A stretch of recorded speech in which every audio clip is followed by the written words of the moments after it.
चौथो कार्यकालको लागि तेस्रो राष्ट्रपतिका रूपमा नेपाली कांग्रेसका वरिष्ठ नेता रामचन्द्र पौडेल निर्वाचित भएका छन्। 78 वर्षका पौडेल बिहीबार भएको चुनावबाट नेपालको तेस्रो राष्ट्रपतिमा निर्वाचित भए। कलिलै उमेरमा राजनीतिमा लागेका पौडेल 5 दशक लामो राजनीतिपछि मुलुकको सर्वोच्च पदमा पुगेका हुन्।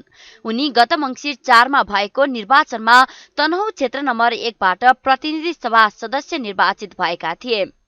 पौडेल राष्ट्रपति निर्वाचित भएसँगै उनले सक्रिय राजनीतिबाट बिदा लिनुपर्नेछ र उनको क्षेत्रमा 6 महिनाभित्र उपनिर्वाचन हुनेछ।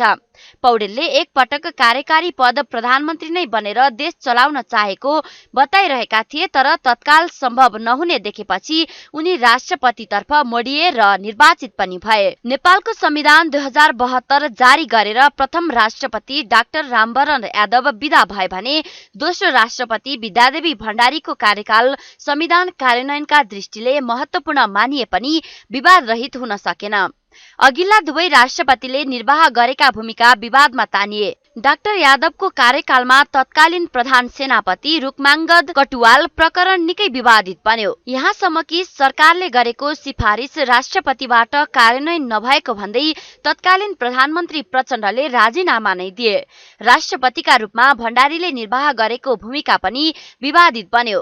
खास गरी संवैधानिक परिषद सम्बन्धी अध्यादेश प्रकरण, संसदको अधिवेशन मार्ग गर्न गएका सांसदहरूप्रति असहयोगी व्यवहार, प्रतिनिधि सभा विघटनमा तत्कालीन सरकारको चाहनामा सहयोगी भूमिका र नागरिकता विधेयक प्रमाणीकरण नगरिदिएर जननिर्वाचित संसदको सार्वभौम अधिकार कुण्ठित गर्ने काम उनको कार्यकालका अध्यारा पक्षहरू हुन्। राष्ट्रपतिका रूपमा संविधानको मर्म र भावना अनुरूप आफ्नो भूमिका निर्वाह गर्न नसक्दा आलोचनाकै क्रममा उनीहरूको जीवनशैली समेत चियो चर्चा र टिप्पणीको विषय बनाउने क्रम बढ्न थाल्यो। यति बेला त शीतल निवासबाट राष्ट्रपति बाहिर निस्किँदा पनि सडक अवरुद्ध हुने गरेको भन्दै चर्को असन्तुष्टि देखिन थालेको छ। समग्रमा राष्ट्रपति पदको गरिमा नै घट्दो देखिन्छ। कतिपयले राष्ट्रपतिको शैली पूर्व राजाहरू जस्तो देखिएको भन्न थालिसकेका छन्। गणतन्त्र पनि राजतन्त्र जस्तै देखिन थालेको भनेर समेत कतिपयले टिप्पणी गरिरहेको पाइन्छ। यसले कुनै न कुनै रूपमा संघीय लोकतान्त्रिक गणतन्त्र विरोधी जनमत बनाइरहेको देखिन्छ। यो अवस्थामा नवनिर्वाचित राष्ट्रपतिले राष्ट्रपति पदकै गरिमा बढाउने मात्र होइन, संघीय लोकतान्त्रिक गणतन्त्र विरुद्ध देखा परिरहेको जनमतलाई आफ्नो व्यवहार र आचरणले निस्तेज तुल्याई संविधानको संरक्षकको भूमिकामा आफूलाई खर उतार्न जरुरी देखिन्छ। तत्कालीन प्रधानमन्त्री ओलीले 2 पटक प्रतिनिधि सभा विघटनको सिफारिस गर्दा पूर्व राष्ट्रपति भण्डारीले संविधानको परिधिभित्र रहेर काम गरेको तर्क गरेकी थिइन्। तर संसदले 2 पटकसम्म पारित गरेर पठाएको नागरिकता विधेयकमा संविधानको त्यो परिधिको हेक्का गरिएन। 12 बजे भएको विघटनको सिफारिसलाई राष्ट्रपति भण्डारीले मध्यराती 1 बजे सदर गरेकी थिइन्। त्यस विरुद्ध पनि पौडेल अग्र मोर्चामा थिए। त्यसबेला उनले राष्ट्रपति कुनै दल र दलको पनि कुनै नेताको जस्तो भएको भन्ने खरो टिप्पणी गरेका थिए। अब समयले राष्ट्रपति पौडेलको पनि परीक्षा लिनेछ।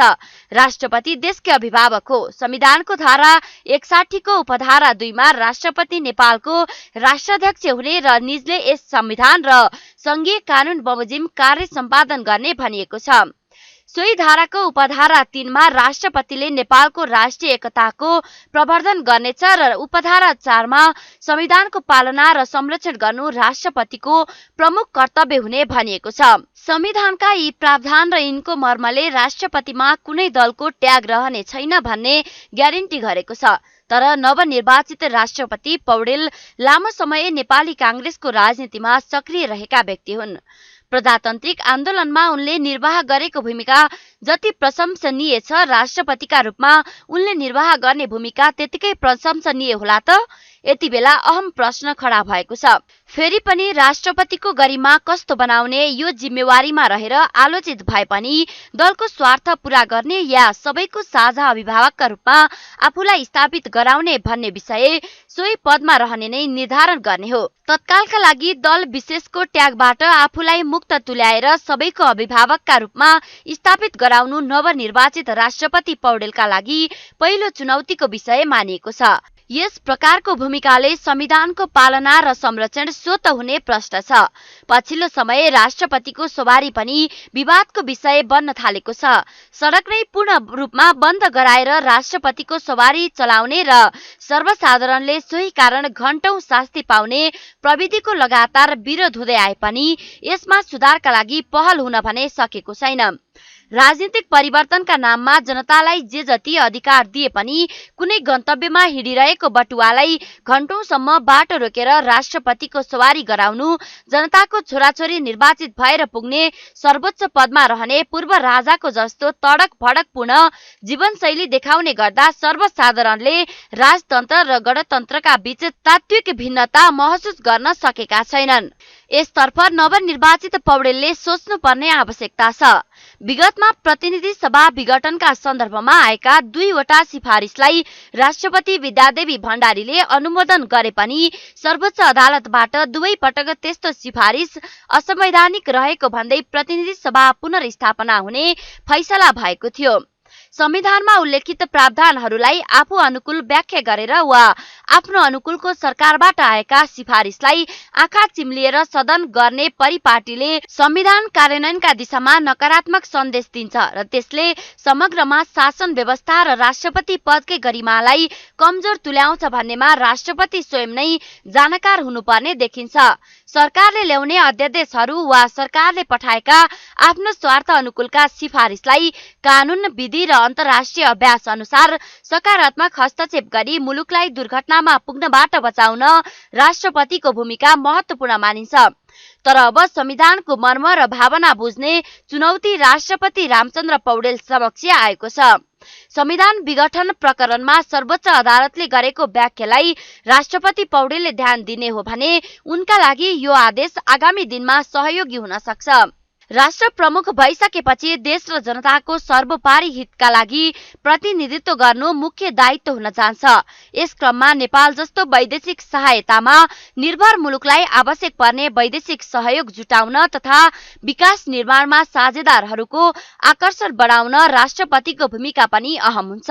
त्यसैले द्विपक्षीय भ्रमण आदान प्रदान गर्ने तथा मित्र राष्ट्रहरूसँगको सम्बन्ध सुधार गर्ने, छिमेकी मुलुकहरूलाई समदूरीमा राखेर विश्वास आर्जन गर्ने, अर्थतन्त्र सुदृढ तुल्याउने दिशामा सहयोग जुटाउने भूमिकामा राष्ट्रपतिले चासो बढाउन जरुरी हुन्छ।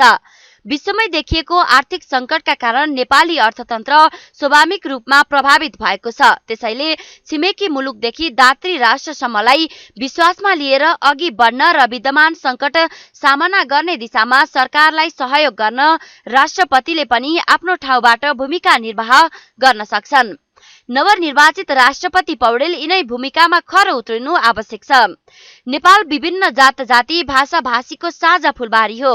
देशको अभिभावक भएको नाताले राष्ट्रपतिले सबै जात जाति र भाषा भाषीलाई एकताको सूत्रमा बाँधेर संविधानले परिकल्पना गरे अनुसार विद्यमान शासन व्यवस्थाको समान प्रतिफल सबैमा पुर्याउन पहल गर्नुपर्दछ।